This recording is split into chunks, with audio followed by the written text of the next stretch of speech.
Notre association a été créée en novembre 2016. C'est une implantation qui se situe plutôt en milieu rural, puisque nous avons un écolieu qui se trouve à 25 km au sud de Chartres. Nos différentes activités sont sur 3 volets.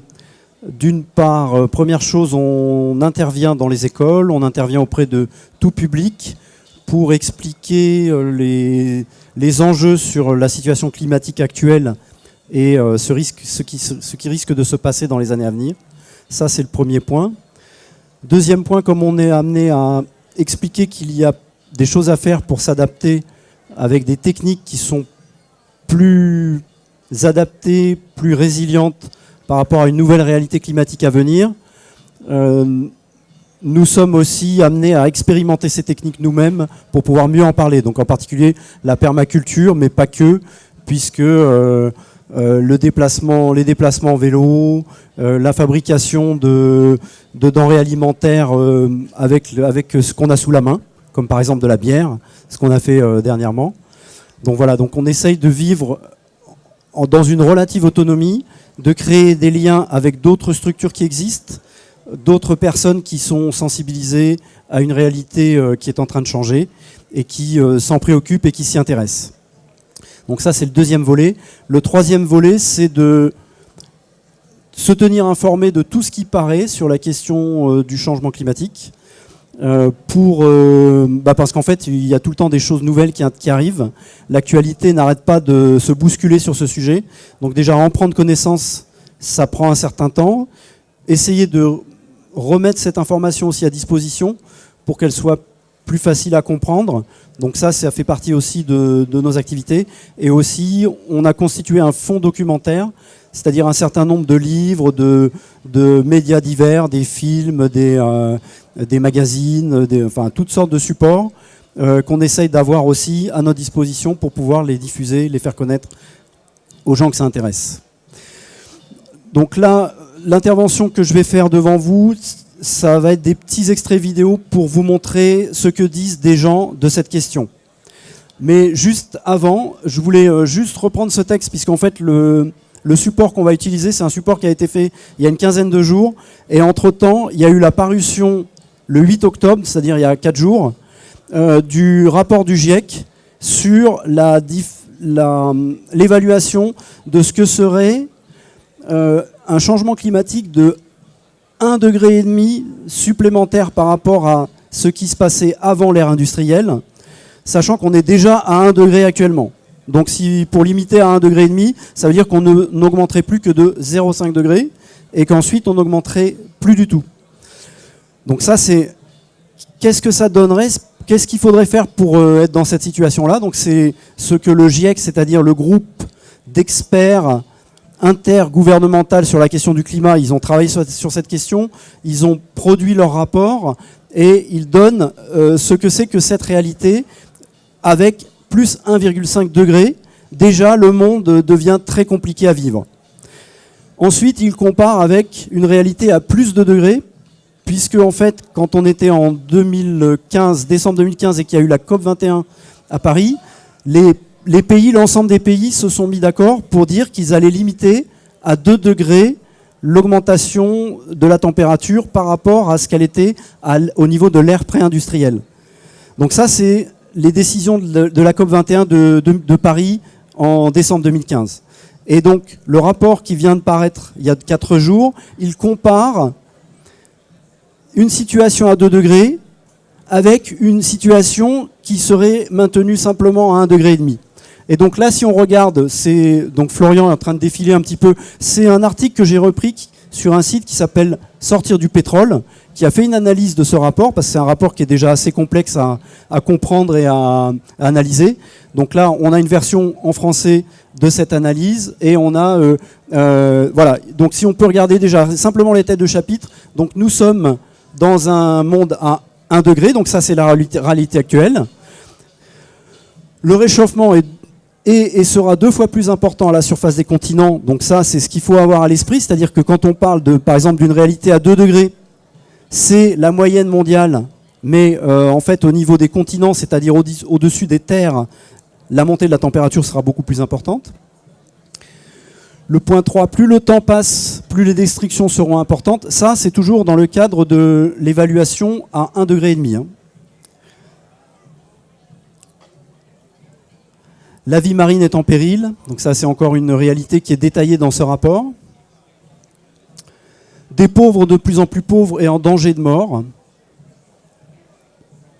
Donc là, j'ai mis en jaune, par exemple, cette ligne qui dit qu'avec 1,5 degré, hein, donc à peu près dans la situation dans laquelle on est, avec simplement 0,5 degré de plus, 2 fois plus de grandes villes, comme par exemple Lagos au Nigeria, donc c'est des villes, ça fait partie des plus grandes métropoles du monde, hein, Shanghai en Chine, pourraient déjà exposer plus de 350 millions de personnes supplémentaires à une chaleur mortelle. Donc c'est de ça qu'on parle.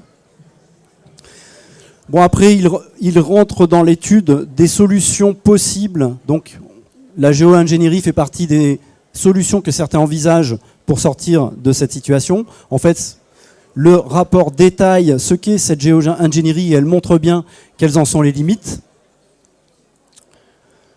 Tu peux descendre un peu. Donc voilà. Donc nouveaux objectifs, divisé par 2 les émissions de CO2 d'ici 2030. Donc 2030 c'est extrêmement rapide, hein, puisqu'on est en 2018. Tendre vers 0 en 2050. Voilà, donc c'est de ça dont on parle. Et on est dans cette étude-là. Est-ce que tu peux remonter en haut du schéma pour montrer il y a une courbe en haut du document?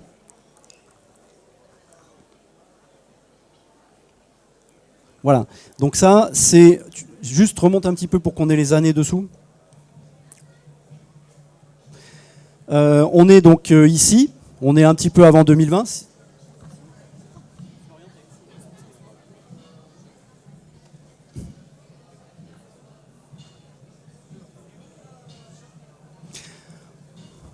Voilà, on est un petit peu avant 2020, donc on est ici. Hein, donc on a en fait des émissions de gaz à effet de serre qui n'ont pas cessé d'augmenter.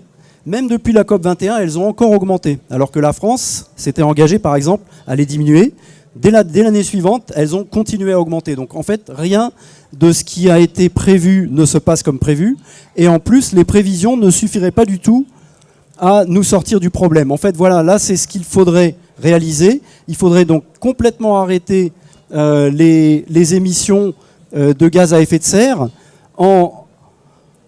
en ayant même une courbe qui devient positive, c'est-à-dire qu'on se met à stocker du CO2 par des techniques.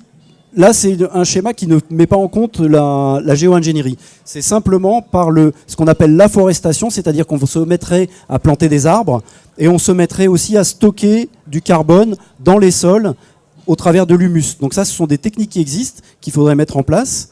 Ce n'est pas de la géo-ingénierie, c'est quelque chose qui ne met pas en compte de la technique de haut niveau et qui permettrait... Bon, ça, en théorie, d'un point de vue chimique, d'un point de vue physique, c'est possible. Bien sûr, on voit qu'au niveau politique, ça serait complètement autre chose. Donc là, du coup, on va passer maintenant sur qu'est-ce qu'en disent les gens quand on leur pose la question. Et donc, on va passer sur le document vidéo.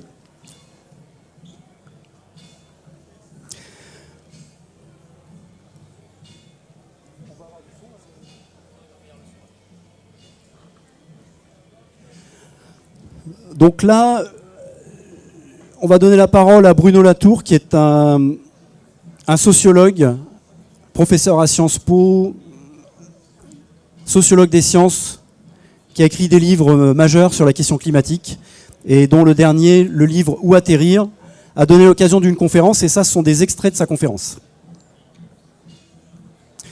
Il part sur un sentiment d'impuissance, et il va développer ça. Un sentiment d'impuissance, je crois qu'on peut pas le nier. Enfin, justement, une des solutions, c'est de le nier. Non pas simplement de le nier activement en rentrant dans les complots climato-sceptiques, mais de le nier, au fond, par indifférence. Je crois qu'en un certain sens, on est tous climato-indifférents, climato-quiétistes, parce que si on était actif au niveau de la menace, on serait évidemment pas ici en train de m'écouter, mais on serait sur les divers fronts de décarbonisation de l'économie. On serait en situation de mobilisation à peu près l'équivalent de ce qu'est qu'une mobilisation en état de guerre, disons. Ça devient un vrai problème, parce que voilà, ce titre du Monde de la semaine dernière j'ai vérifié avec mes amis qui sont dans la presse, cette police, trop tard, c'est une police 60. Apparemment, on ne l'utilise qu'en cas de guerre, et de guerre probablement atomique. Donc, voilà le problème que je voudrais vous soumettre. Vous lisez ça dans Le Monde, c'est dans Le Monde de la semaine dernière, en police 60. Il sera bientôt trop tard. Et là, normalement, c'est à peu près l'équivalent d'un titre du style une bombe atomique est en train de tomber sur Washington, envoyée par les Coréens, ou bien je sais pas, quelque chose d'une dimension de guerre effroyable. Et puis le lendemain, on passe à tout à fait autre chose sur M. Macron, ou bien sur quelque chose d'aussi intéressant que la question des élections, etc. Donc le problème, c'est que qu'est-ce que vous font ces titres-là? Qu'est-ce que ça vous fait? Voilà une question qui m'intéresse beaucoup. Cette question écologique, on la met toujours sur le mode rationnel de savoir est-ce qu'on va faire quelque chose pour la nature, etc. Oui, c'est vrai, mais ce n'est pas le problème. Le problème, il est quelles sont nos capacités de réaction à des titres de ce type. 15 000 scientifiques écrivent quelque chose, le cri d'alarme qu'il sera bientôt trop tard. Vous encaissez ça, et puis vous passez à autre chose. C'est pas comme d'entendre un titre sur la guerre mondiale où vous allez vous dire, bon ben, s'il y a une guerre mondiale, où est-ce qu'on se mobilise, qu'est-ce qu'on fait, comment on se cache, où est-ce qu'on va, etc., etc. Donc il y a une espèce de situation qui est la tragédie dans laquelle on est, c'est-à-dire on a des titres énormes et plus, en fait, moins les gens écoutent, plus les titres deviennent gros. L'année prochaine, on aura des titres en 75 au lieu de 60, donc encore plus fort. Le monde entier, enfin le monde au sens du journal, sera couvert par trop tard, attention, attention, attention. Puis nous, on ne sait pas quoi faire. On ne sait pas quoi faire de ces titres-là. Et ce n'est pas par manque d'informations. Le rapport des 15 000 scientifiques est excellent, il est bien fait, etc. etc. Il s'ajoute aux innombrables. Ça fait 20 ans qu'on a ces rapports de scientifiques chaque fois plus assurés. Et notre capacité d'action n'est pas en mesure de réagir. Et pourquoi ? Donc là, Bruno Latour, il va en fait expliquer que c'est le territoire, le territoire dans lequel on vit, il faut qu'on se le réapproprie. Ça veut dire qu'il faut qu'on le connaisse, qu'on connaisse d'où vient notre subsistance, à partir de quoi est-ce qu'on l'obtient, comment est-ce qu'on... de quoi dépend notre subsistance, et des choses que si on les perdait, par exemple, eh ben on pourrait plus survivre, donc on finirait par mourir. Donc il faut déjà comprendre dans notre territoire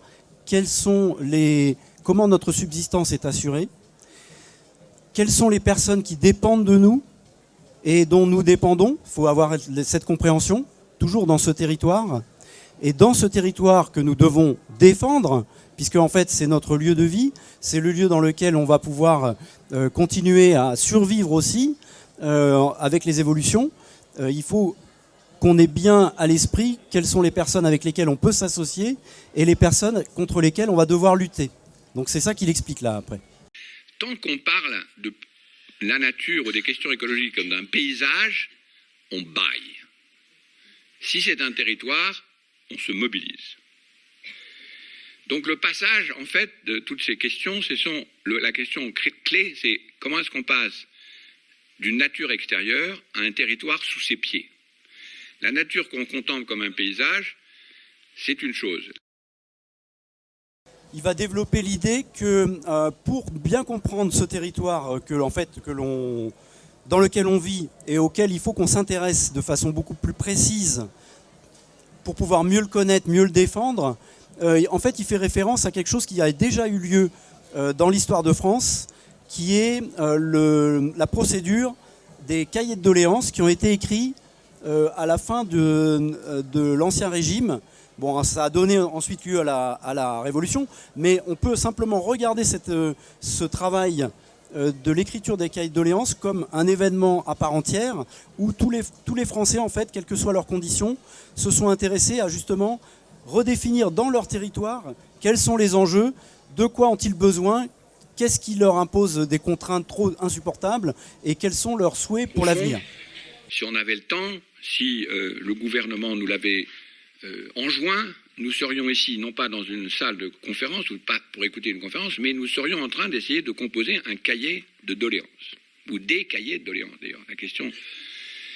Les cahiers de doléances dont nous avons tous entendu parler quand nous étions en classe, est un événement absolument extraordinaire de la politique française. Mais il s'agit de les penser comme définition d'un territoire et des lignes de front, des luttes de classe et des luttes de place à l'intérieur de ce territoire.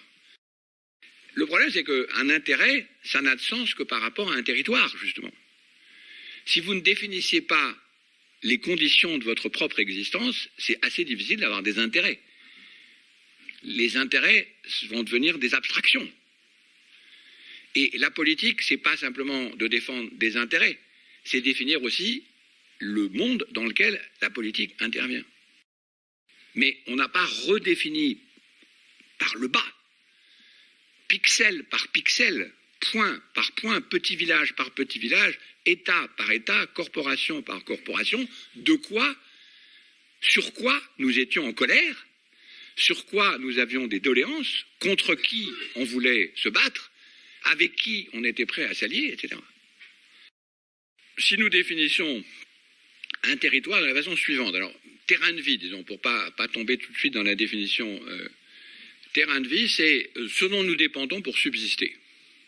Et c'est assez logique. Un territoire, ça va aller aussi loin que ce qui vous permet de subsister. Si vous ne l'avez pas, ce territoire, vous mourrez. Ça, c'est une définition simple. Donc on comprend pourquoi on a envie de le défendre aussi. Mais c'est aussi ce à quoi on tient. C'est pas tout à fait forcément la même chose. Et évidemment, un territoire, et là le cahier de doléances sont admirables, ça n'est que des luttes de classe géosociale, mais de lutte de classe. C'est-à-dire que c'est des fronts, des lignes de front entre ce qui soutient les alliés et les ennemis. Un territoire n'a rien, un terrain de vie n'a rien de particulièrement irénique. Évidemment, quand on parlait de la nature extérieure, celle qu'on regarde de loin, on a l'impression que dès qu'on parle de nature, on va s'entendre, parce que finalement, la nature connue par les sciences, etc., est une espèce de synonyme, disons, pour l'accord. Un territoire, c'est forcément des luttes. Monsieur Trump, le 1er juin 2017, a déclaré la guerre, de façon absolument explicite pour un militaire, a déclaré la guerre aux autres pays en disant « je vous balance mon CO2 ». Et si mon CO2 vous oblige à votre température qui monte et si vous disparaissez sous les eaux, je m'en contrefiche. C'est aussi une déclaration de guerre que si on envahit avec des tanks. La notion de terrain de vie et la notion de dessiner des lignes de front entre les territoires n'est pas irénique. La nature ne nous unifie pas. On s'en aperçoit depuis longtemps sur les questions dites écologiques. Mais encore faut-il être capable de dessiner ces lignes de front, de savoir qui sont nos amis et qui sont nos ennemis. Et c'est une question qui est particulièrement intéressante dans le cas américain, puisque, comme vous le savez probablement, les villes, les États, en particulier les États démocrates, sont tous en train de se battre maintenant contre M. Trump, en espèce de guerre civile, en disant, nous, la décision fédérale ne nous concerne pas, nous, la Californie, nous, les États de l'Ouest, nous, la Pennsylvanie, nous continuerons à l'accord de Paris. Donc ça veut dire que les luttes sont évidemment pas des luttes unifiées. Donc, et la dernière question d'un territoire, c'est que est-ce qu'on est prêt à le défendre ou pas? L'abstraction de la politique actuelle, le fait c'est quoi la politique? Ça mouline quoi? Est-ce que ça définit des valeurs? Est-ce que ça définit des intérêts? Est-ce que ça définit des sentiments qui ont été blessés, etc. C'est qu'on ne sait pas quel est le monde dans lequel on défend. Donc ma question générale est assez simple. C'est le but du livre qui s'appelle « Où atterrir ». Si on atterrit, il faut encore savoir où. Oui, donc c'est ce livre que Bruno Latour a écrit et qui est assez court, qui fait 110 pages et qui décrit toute cette réflexion. Donc voilà, nous on pourrait aussi s'intéresser à cette démarche, revenir sur nos territoires, redéfinir tout ce dont il est constitué. C'est un travail qu'on a fait au niveau de nos groupes, de nos équipes, et qui est instructif, qui est intéressant. Il y a beaucoup de choses qui sortent de ça. On voit aussi dans cette présentation beaucoup parler de guerre, en fait.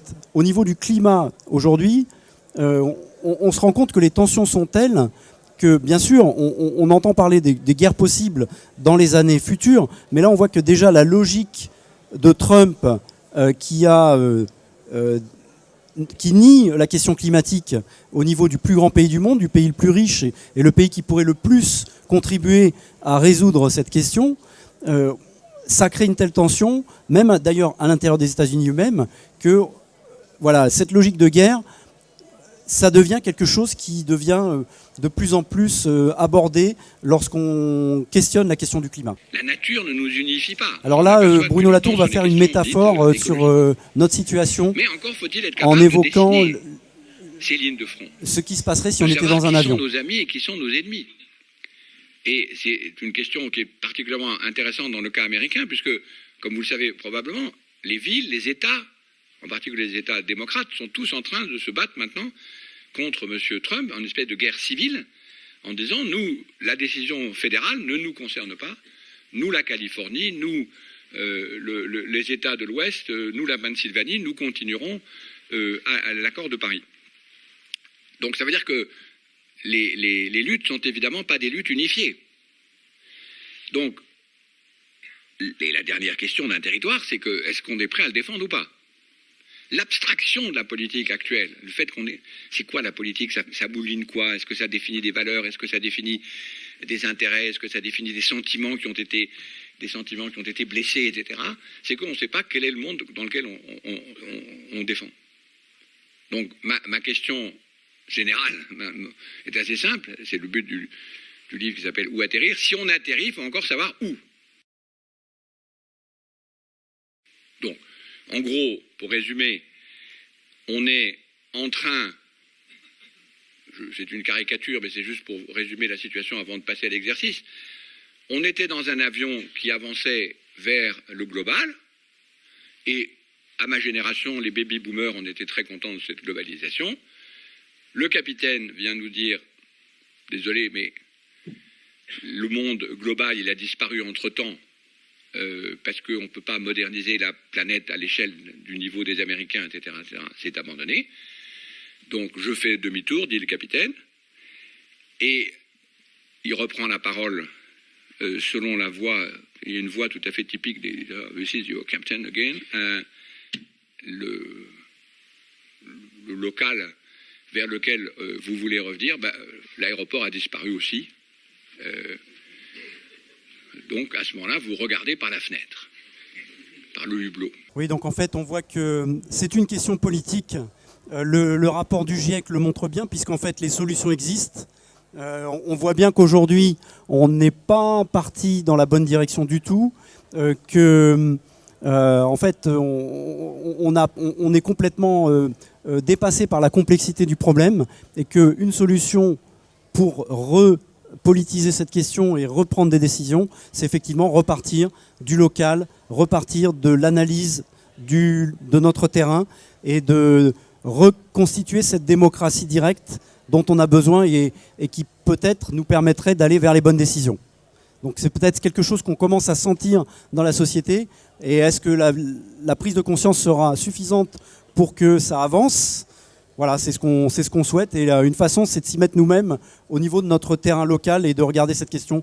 Voilà, on va ensuite continuer pour voir que c'est une question qui est aussi existentielle parce qu'en fait, elle fait référence à l'histoire de l'homme qui s'est intéressé aux ressources naturelles, les a utilisées, les a exploitées, les a surexploitées et a conduit à cette situation dans laquelle nous sommes aujourd'hui. Et donc ça questionne complètement, y compris l'histoire de l'homme. À cause même de la globalisation, c'est extraordinairement difficile de décider même de la première question, qu'est-ce qui vous permet de subsister ? Une fois que vous aurez mis, pour les gens de ma génération, caisse de retraite, elle est où votre caisse de retraite? Même ça, on ne sait pas de ce territoire qui nous exploite. De quel financeur? C'est ça que je voudrais simplement que vous ressentiez. C'est l'extraordinaire. Alors, le deuxième, c'est beaucoup plus facile, parce qu'on sait à peu près qui dépend de nous.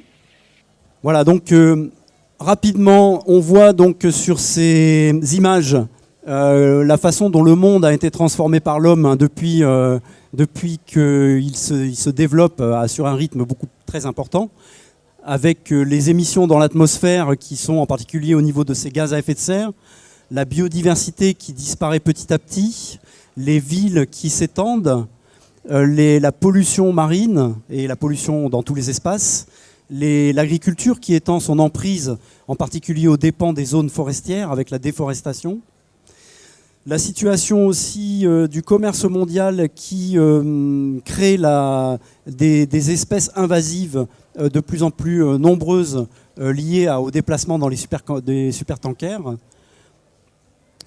On a aussi les mines qui surexploitent le sol et détruisent les environnements.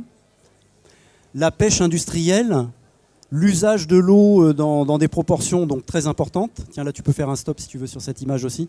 Donc là, c'est un autre schéma qui reprend cette idée pour montrer donc l'emprise de l'homme dans cette dernière période qu'on appelle maintenant l'Anthropocène, c'est-à-dire une période dans laquelle l'homme est devenu l'élément essentiel de modification de la planète.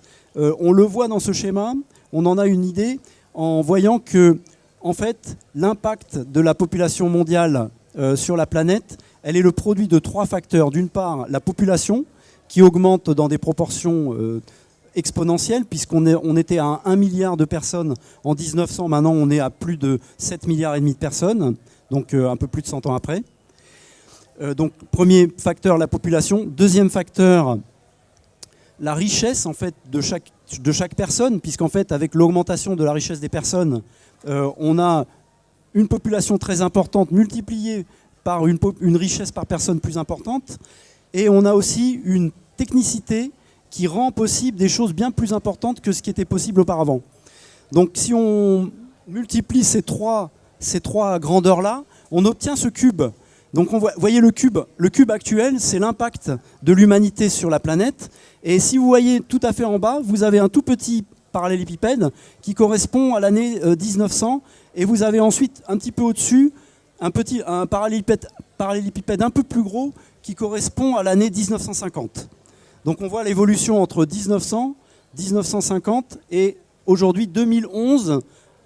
Voilà, c'est par une image, on essaye de visualiser de quelle façon l'impact des hommes se fait sur la planète. Même le souci de la situation, même la présence de cette situation est elle-même un sujet qui est disputé ou qui fait hausser les épaules à beaucoup de ceux avec qui vous partagez peut-être un repas en famille ou bien un bureau dans votre travail. Et donc, à l'angoisse essentielle, en fait, existentielle, de voir toutes ces données arriver chaque jour dans la presse scientifique en particulier, s'ajoute l'angoisse, l'espèce de tragédie, je ne sais pas comment chacun d'entre nous la vit un peu différemment, mais pour moi c'est une tragédie de même pas pouvoir faire partager cette anxiété et en particulier cette capacité d'action à d'autres gens qui nous sont par ailleurs peut-être chers. Alors parfois on entend dire que le développement durable serait la solution, du moins c'est un petit peu le discours ambiant, une préoccupation pour l'environnement au travers de cette dimension qu'on appelle le développement durable. Donc déjà dans les termes, c'est un petit peu compliqué d'envisager encore un développement à partir d'une situation qu'on vient d'évoquer et qui serait en plus durable, donc ça voudrait dire qu'il corrigerait tous les effets qu'on vient de voir, c'est vraiment difficile à imaginer. Le concept de développement durable qui est aujourd'hui qui ne peut plus être utilisé d'un point de vue rationnel, ne serait-ce que rationnel. Alors, déjà dès le départ, c'était assez paradoxal comme terme, mais aujourd'hui, on doit l'abandonner pratiquement.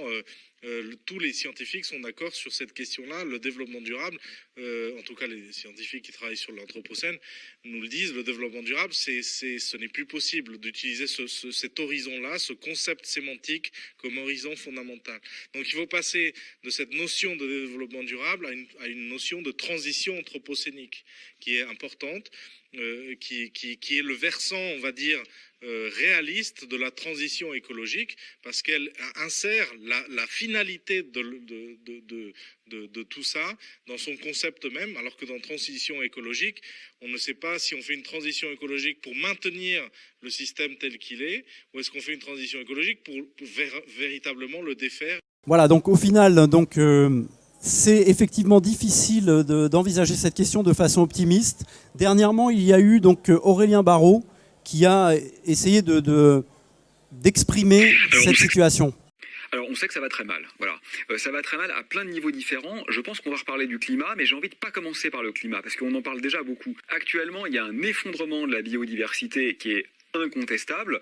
Récemment, il y a quelques jours, il y a un très bon papier qui est sorti de 2 chercheurs au CNRS, qui a fait une méta-analyse sur 10 000 articles publiés. Bon, c'est très clair, il n'y a aucun questionnement possible, tout s'effondre. Et là encore, il faut être bien subtil. Il y a un effondrement des espèces, ce qui en soi est dramatique, c'est-à-dire que au rythme actuel, dans pas très longtemps, on va vraiment avoir une extinction massive. On sait qu'on est en cours de 6e extinction massive. Mais il ne faut pas raisonner qu'en termes d'espèces, il faut aussi regarder les individus. Et ce qui est presque plus inquiétant encore, c'est que même dans les espèces qui ne sont pas encore menacées, il y en a quand même quelques-unes, il y a une chute drastique des populations. C'est-à-dire qu'en fait, pour le dire simplement, les vivants sur Terre sont tous en train de crever. Même les espèces qui sont encore abondantes, je sais pas, les moineaux, enfin je dis un peu au hasard. Les moineaux, non. Ouais, les moineaux, ils vont mal, ouais, c'est vrai. Mais en fait, ils vont un peu tous mal, tu vois. Je dis les espèces abondantes, ça me vient même pas spontanément, en fait. Bon, il doit y en avoir quelques-unes. Les connards. Ouais, celle-là, elle est en croissance, ouais. Eh ben, il y a quand même une diminution des populations, quoi. Donc ça, c'est super inquiétant, en fait. Et pour moi, ça a du sens. Parce que je trouve ça triste de... Je veux dire, pour les hommes, c'est les individus qui comptent, parce qu'évidemment, quand on perd la mort d'un humain, c'est toujours un drame. Mais en revanche, pour les animaux, ce qui compte, c'est juste les espèces. Ça, je trouve que c'est un anthropocentrisme qui me déplaît. Et je veux dire, les animaux ont aussi leur vie propre. Donc c'est triste à la fois en tant que disparition d'espèces et en tant que disparition des individus. Ça, c'est ce qui est en cours. Et la cause de ça, aujourd'hui, c'est pas le réchauffement climatique. La cause de ça aujourd'hui, la principale cause, elle est parfaitement connue, c'est la disparition des espaces de vie. C'est qu'on est en train de s'étaler partout en fait, et que les animaux n'ont simplement plus d'endroit pour vivre. Ils n'ont plus de lieu pour vivre. Le morcellement et l'atrophie des lieux de vie fait qu'en fait, ils meurent. Donc le premier truc dramatique, c'est l'expansionnisme géographique de l'espèce humaine, qui fait que oui, les autres forcément n'ont plus de place. En fait, on n'arrive pas à ne pas se rendre compte qu'un territoire dont personne n'est propriétaire, il n'est pas vierge, quoi. Il a beaucoup d'autres occupants. Mais ça vient à l'esprit de quasiment personne de se dire, quand je vais construire ma maison ou mon usine, ce qui est pire, quels sont les occupants que je vais détruire ? On ne se pose même pas la question. Si on a l'acte de propriété, c'est bon, quoi. Donc ça, c'est le premier point. Il y a plein d'autres problèmes de biodiversité qui sont bien connus. Par exemple, le fait qu'on chasse et qu'on pêche maintenant trop. La pêche industrielle a un impact massif sur la perte de biodiversité. Il y a le problème de la pollution. Il y a le problème des extinctions en chaîne. C'est-à-dire que les espèces sont interdépendantes. Donc quand on en flingue une, en fait, il y a toutes celles qui dépendent de celles-là qui vont aussi se retrouver en difficulté. Ça, c'est un truc dramatique qu'on sait. Et l'autre point, effectivement, c'est le réchauffement climatique. Pourquoi on en parle plus que de la perte de biodiversité ? Parce que ça a un effet plus direct sur l'homme. Non, la perte des cigales, probablement, va pas mettre l'humanité en danger. Alors que le réchauffement climatique a davantage d'effets directs sur les hommes. Ça en a aussi sur les animaux, évidemment. Mais ça en a plus directement sur les hommes. Donc on en parle beaucoup, tant mieux, parce que c'est un vrai problème, c'est pas le seul. Et là, on sait que c'est dramatique aussi. C'est-à-dire qu'en fait... Ce qu'on sait, c'est que la catastrophe, elle est réelle. Il n'y a plus aucun doute là-dessus. Quand on regarde les élévations de température, je veux dire, il n'y a vraiment plus que Trump pour en douter, quoi. Acidification des océans. Voilà. N'importe quelle personne douée de plus de 2 neurones ne peut plus remettre en cause, ça relèverait du négationnisme, finalement. Et on n'a pas tellement envie de le faire en histoire, on n'a pas non plus tellement envie de le faire avec l'avenir. Et c'est ce qu'on fait. Nier aujourd'hui cela et notre influence sur cela, c'est faire un négationnisme du futur et non pas du passé, ce qui est tout aussi dramatique. Moi, j'appelle ça un crime contre l'avenir, en fait. On s'interdit d'avoir un avenir. Voilà. Alors, il y a plein de pays, pas de chance, ça sera les pays pauvres, comme toujours, qui vont être directement touchés par ces élévations de température, ou simplement, on ne peut plus vivre. Là, il y a eu des pointes en Algérie cet été à 55, je crois, 55 degrés, on ne peut plus vivre. Je veux dire, même en buvant bien, c'est pas possible. Le problème des déplacements de population. Là, en ce moment, on a des réfugiés syriens, on s'en occupe pas. Moi, déjà, à titre humain, là, indépendamment de l'aspect écologique, je trouve ça honteux. On laisse mourir des gens devant nos frontières. On se dit, accueillir 200 000 personnes, mais c'est pas possible, on n'y survivrait pas, ce qui évidemment est complètement faux. En termes économiques et sociaux, on pourrait parfaitement y survivre. On sauverait leur vie. On préfère les laisser mourir. Bon. Mais là, on parle pas de 200 000 personnes. Les chiffres ONU, actuellement, c'est au minimum 200 millions de réfugiés climatiques, peut-être jusqu'à 1 milliard. Et c'est pas dans 20 siècles, hein, c'est dans 30 ans. Et donc ça ne peut pas ne pas faire de guerre. On le voit bien. Personne ne va ouvrir ses frontières en disant venez profiter de notre climat tempéré.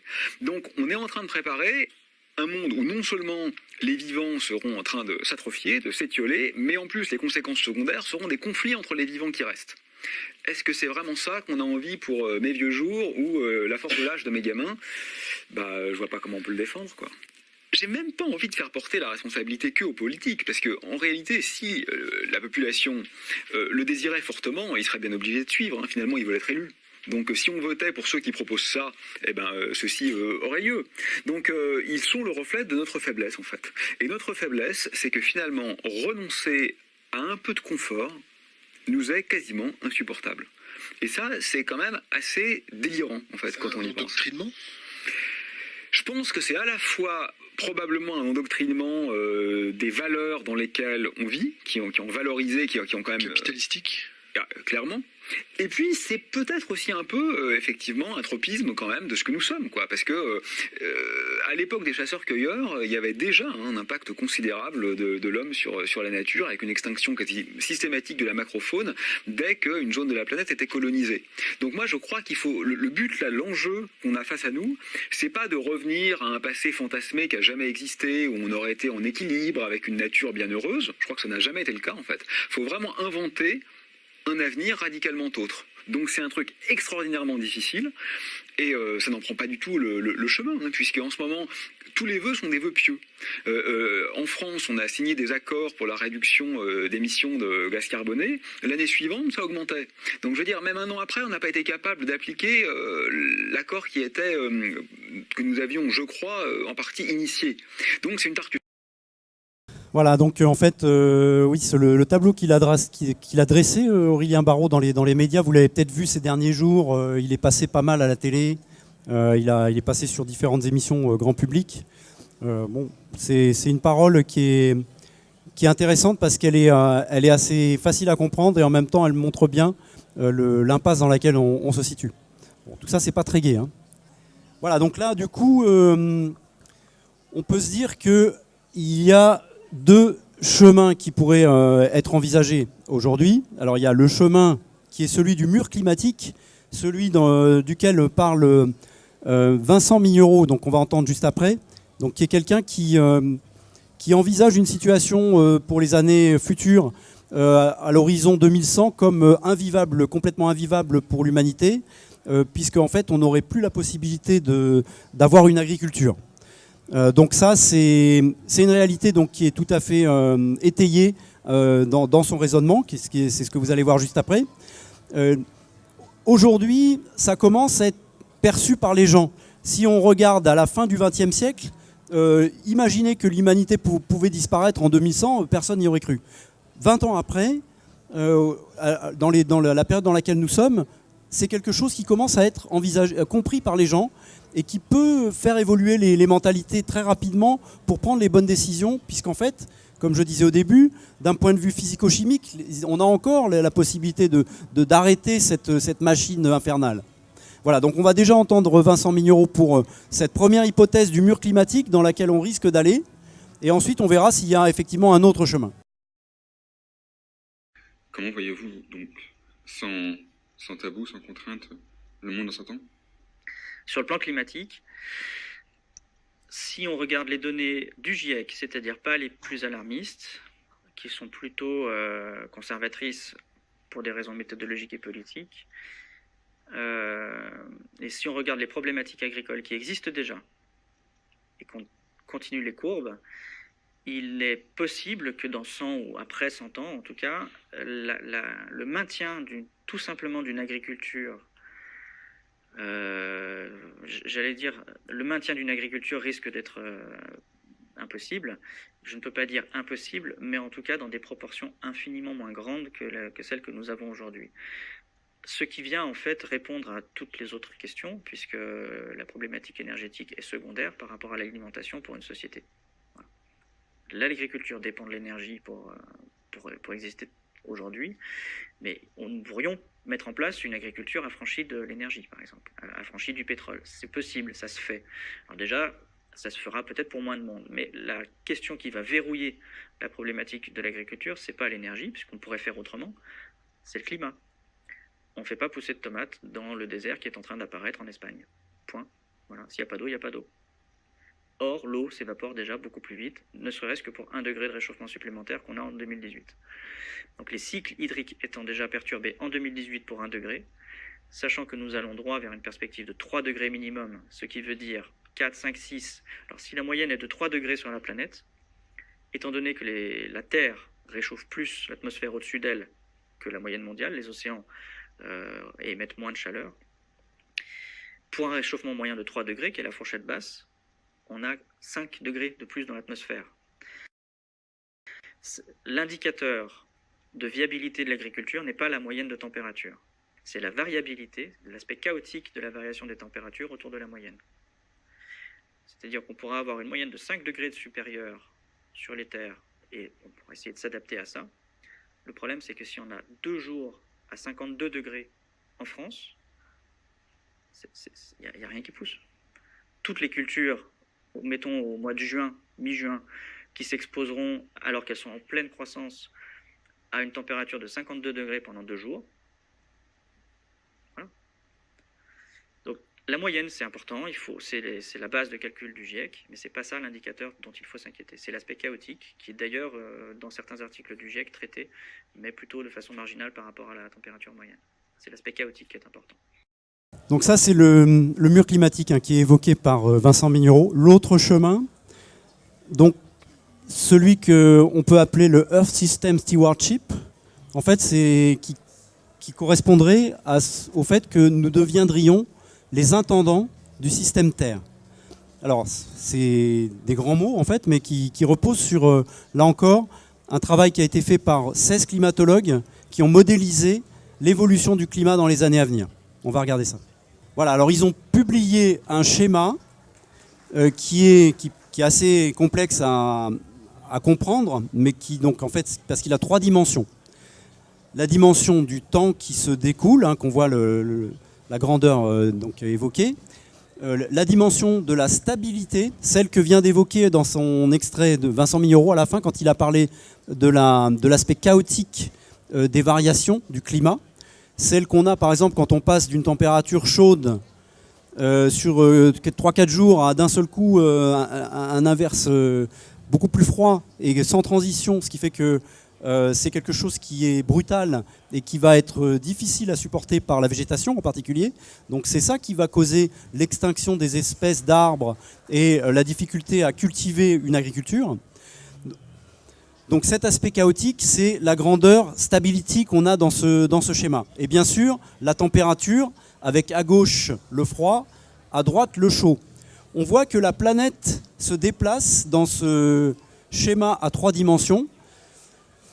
Donc elle a parcouru l'Holocène depuis la dernière glaciation. Ça veut dire qu'en fait, on était dans une période stable qui était avec une température relativement tempérée, assez chaude, qui a permis le développement de l'agriculture, et que petit à petit, au fur et à mesure qu'on est entré dans l'Anthropocène, cette période qu'on vient de décrire précédemment, où l'homme a eu un impact de plus en plus important sur la planète, petit à petit, en fait, on est rentré dans une zone plus chaude, on s'est déplacé vers le chaud, et on s'est aussi déplacé vers l'instabilité. Et donc on risque d'arriver sur maintenant qu'on est en fait dans la position intermédiaire, là, cette planète qu'on voit au milieu, et on voit qu'on a deux chemins qui s'ouvrent à nous, soit celui qui est appelé Hot House Earth, donc une terre serre, donc une terre qui deviendrait invivable, parce qu'en fait on aurait passé des seuils, ce que l'on voit donc avec cette petite ligne en pointillé, qui est baptisée donc Planetary Threshold, donc c'est les seuils de la planète qui sont passer au bout de... qu'on atteindrait d'ailleurs avec cette augmentation de température de 2 degrés. Et à ce moment-là, on rentrerait dans une zone tellement chaotique que l'instabilité conjuguée avec la chaleur ferait que la planète deviendrait invivable. Et que donc les espèces disparaîtraient, que nous parmi ces espèces-là, on disparaîtrait aussi. Ça, c'est donc le chemin du mur climatique qui a été évoqué par Vincent Mignereau juste avant. Il y a cet autre chemin qui permettrait de revenir vers une position de stabilité et donc ce chemin dans lequel nous serions des intendants de la planète. Ça veut dire que c'est ce qui a été décrit aussi dans le scénario du GIEC qui évoque cette possibilité de faire chuter de façon immédiate, très forte, les émissions de gaz à effet de serre, voire même aussi de les capter avec les arbres qui seraient plantés, avec l'utilisation des sols comme puits de carbone. Donc voilà, il faudrait qu'on rentre dans ce deuxième chemin. C'est encore possible aujourd'hui, mais on a vu que la question politique va être effectivement majeure. Voilà, donc là deux slides pour redire un petit peu ce que je viens de dire. Donc 2 trajectoires sont possibles, le sort de l'humanité en dépend. Le premier chemin qui nous conduit donc à cette terre-serre, dans le cas où les gaz à effet de serre continuent à s'accumuler, où la température moyenne continue à augmenter. Et ça dans un avenir relativement proche, il s'agit de quelques décennies. Et donc le deuxième chemin, où on arriverait donc à cette stabilisation. Et donc nous sommes dans cette génération qui décide si la Terre doit devenir invivable ou si au contraire on arrive à la rendre encore vivable. Donc là on arrive sur le point 3. Notre rôle en fait, nous sommes tous aussi des éducateurs pour faire passer des messages auprès des gens qui nous entourent, pour expliquer cette situation, puisque comme le disait Bruno Latour tout à l'heure, quand on aborde le sujet avec des gens autour de nous, bien souvent, on a l'impression que les gens ne sont pas du tout sensibilisés à cette question. Donc en tant qu'éducateur, il faudra aussi revoir les contenus de ce qui est appris aux enfants à l'école en particulier. Par exemple, en particulier, il faudra s'intéresser davantage à l'art. L'art, c'est un point essentiel pour pouvoir faire percevoir cette dimension aux enfants et aux élèves. C'est aussi Aurélien Barraud qui nous l'explique. Non mais pour moi la question de l'art elle est complètement démesurée en fait parce que et d'ailleurs ça aussi en termes d'enseignement j'en reviens pas quoi. Comment on en est arrivé à un monde où finalement si tu veux que tes gamins réussissent il faut qu'ils soient bons en maths quoi quand même pour le dire en une phrase la vérité en ce moment de l'école française c'est ça alors que l'art est un espace de créativité et d'expression qui est extraordinaire et qui est complètement dévalorisé. Donc notre mépris finalement de l'appétence et de la créativité artistique, moi, me fait horreur. J'aime bien les maths aussi, comme tu l'as compris, mais pas au détriment du reste, quoi. Et l'art, c'est vraiment, je trouve, le levier qui permet pas forcément de changer le monde directement, mais de te montrer les prismes sur le monde auxquels tu n'avais pas accès. Et bien sûr qu'il faut rendre sensible. Et l'art est exactement là pour ça. Et en fait, on en a tous besoin, même les plus intelligents d'entre nous. Je suis désolé, c'est pas pareil, quoi. Tu peux savoir que les réfugiés morts devant nos frontières closes, quand tu vois un gamin qui est à 2 mètres devant toi et qui est mort, c'est pas pareil, on est comme ça. Et l'art, c'est aussi ce levier, pas seulement en termes militants, mais vraiment en termes de déconstruction des évidences, qui d'un seul coup rend sensible, donc rend possible les autres rapports au monde. Donc moi je pense que le rôle, il est très important. Voilà. Alors après l'art, on va évoquer aussi les techniques résilientes, donc les potagers, la construction en terre-paille, les plantes sauvages, etc. Donc ça, c'est des choses qu'on pratique aussi nous dans notre association. Voilà, par exemple ici l'image d'un potager qui a été construit par les élèves d'une école au Coudray à Chartres. La recherche de sens aussi, c'est un point sur lequel effectivement il va falloir qu'on se penche pour envisager cette question existentielle. Il faut aussi revenir à des éléments un peu plus fondamentaux. Et là, on donne la parole à Pablo Servigne qui va donner son point de vue. Moi, je pars vite dans la théorie. Le positif. Le positif, bah ouais. Bah ouais. Chacun voit ce qu'il veut. Tu projettes ton imaginaire et il y en a plein qui voient ça super positif. Enfin, on va avoir un déverrouillage massif de plein de trucs qui ont empêché le monde de changer, hyper toxiques dans cette société. Ça s'effondre. C'est ce que je prends. La métaphore que je prends, c'est l'arbre. Bon, désolé, c'est encore théorique, mais t'as le gros arbre qui s'effondre dans la forêt. À un moment, on sent qu'il va partir. On lâche.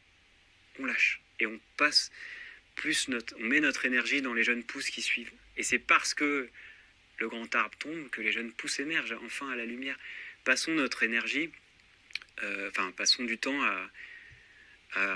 dans les jeunes pousses, dans ce qui arrive, quoi. Il y a plein de gens en ce moment qui font des trucs de fou pour l'avenir, voilà. Alors, ce qui est intéressant là-dessus, positif, négatif, optimiste, pessimiste, moi, je dirais on s'en fout. Ma posture, c'est ni l'un ni l'autre. Peu importe qu'on soit optimiste, pessimiste. Moi, je dis toujours, ça dépend si j'ai bien dormi ou pas. Ça dépend des jours. Ce qui compte, c'est d'y aller, de faire ce que tu penses vraiment, sincèrement, qui va changer les choses, que tu as envie que ça apparaisse, quoi. Et donc, tu y vas, tu le fais. C'est un peu comme Emmanuel Macron, non? C'est ton projet? Ouais. Non, pas du tout. Comment as-tu réussi à te décider à faire des enfants dans ce contexte? Question d'Internet. Question qui revient souvent aussi. C'est ta nana qui t'a poussé, en fait. Non, on l'a fait Elle à t'a deux. dit, on fait un gamin, sinon c'est terminé. Non, pas du tout. Non, on l'a décidé ensemble. Je me souviens un moment dans ma jeunesse avoir dit que je voulais pas d'enfant et que c'était pas écologique, tout ça. C'est la tête. Je pense, pour moi en tout cas, c'est pas la tête qui a décidé. Je sais pas, c'est un truc très, très profond qui vient et ça s'est fait super naturellement. Heureusement.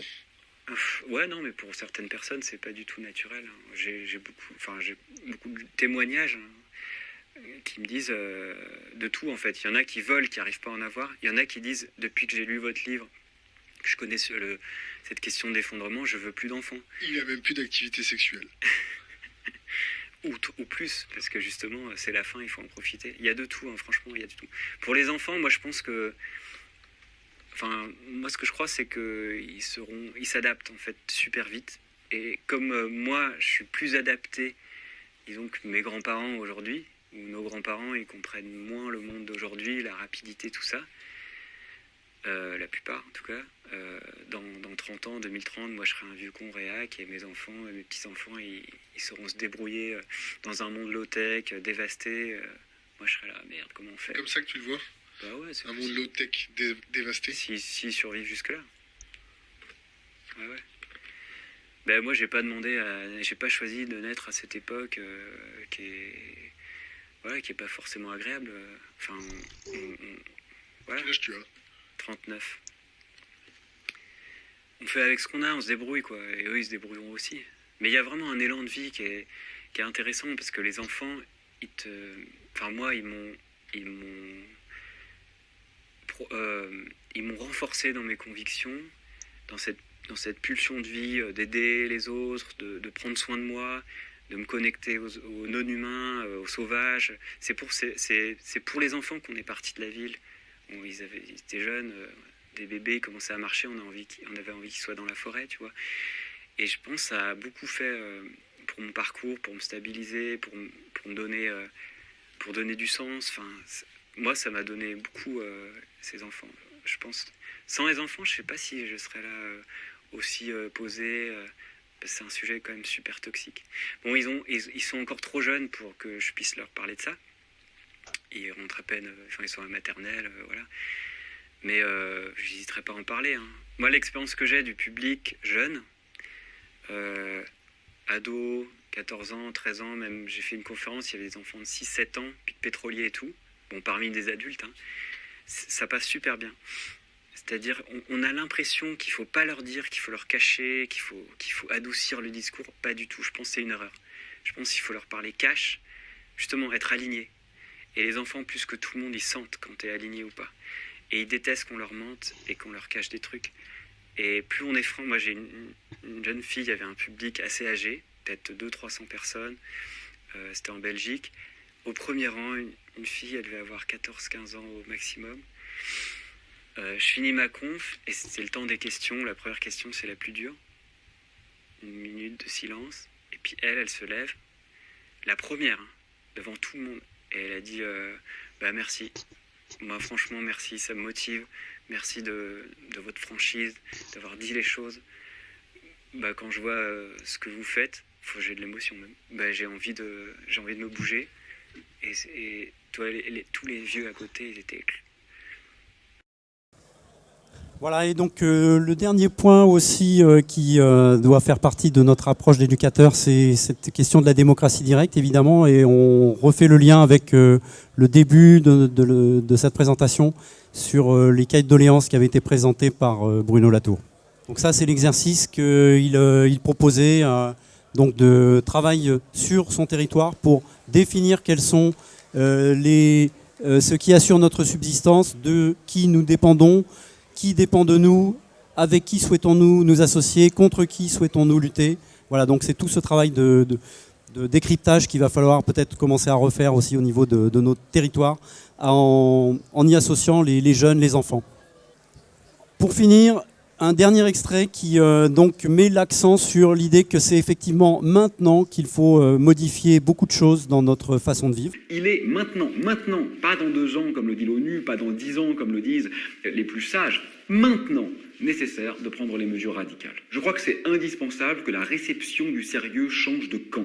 On ne peut pas continuer à donner l'image d'écologistes qui sont des doudingues, qui sont des rêveurs, qui sont des idéologues ou des idéalistes, tandis que les économistes néolibéraux seraient les hommes sérieux en costume-cravate. Soyons clairs, être devant le gouffre et accélérer, ce n'est pas sérieux. Et c'est ce que nous recommandent, pas tous, mais un certain nombre d'économistes, c'est en tout cas le dogme dominant à l'heure actuelle. Je crois qu'il faut quand même rappeler que pour nous autres, être vivants, membres de la grande tribu des vivants, la seule attitude sérieuse, c'est précisément de tenter de continuer à sauvegarder la vie, qu'un génocide contre la vie est en cours, et pourtant nous ne faisons rien.